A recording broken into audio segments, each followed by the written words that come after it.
నమస్తే, మీరు చూస్తున్న పీవీఆర్ న్యూస్. నేను మీ పీవీఆర్ అది. ఇప్పుడే అందిన వార్త చూద్దాం.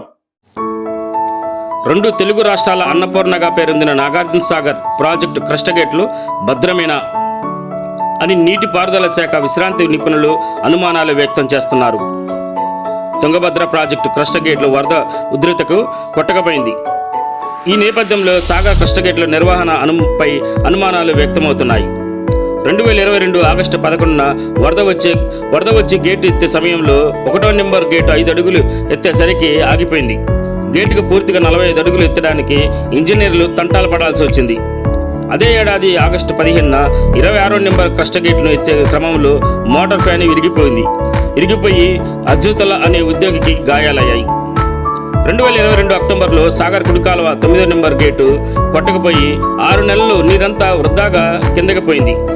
ప్రాజెక్టు నిర్వాహకులు గాలికి వదిలేకుండా సమర్థంగా చేపట్టాలని పలువురు నీటిపారుదల శాఖ విశ్రాంతి ఇంజనీర్లు నిపుణులు సూచిస్తున్నారు. ప్రజల సమస్యలపై నిరంతరం గలమెత్తుతున్న పీవీఆర్ న్యూస్ తెలుగు 4వ వార్షికోత్సవం శుభాకాంక్షలు తెలియజేస్తున్న ఏపీఓ టి నాగశ్రీనివాసరావు, మార్చెర్ల.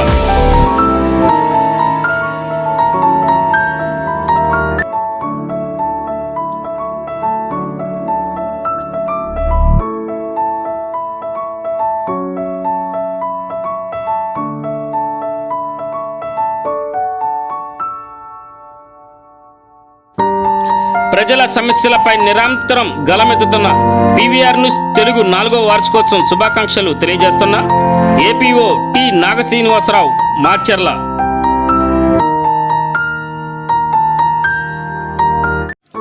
ప్రతి అక్షరం ప్రజల పక్షంగా నిరంతరం పోరాడుతున్న పీవీఆర్ న్యూస్ తెలుగు 4వ వార్షికోత్సవం సందర్భంగా శుభాకాంక్షలు తెలియజేస్తున్న సల్మన్ రాజ్, మార్చెర్ల సర్వేయర్.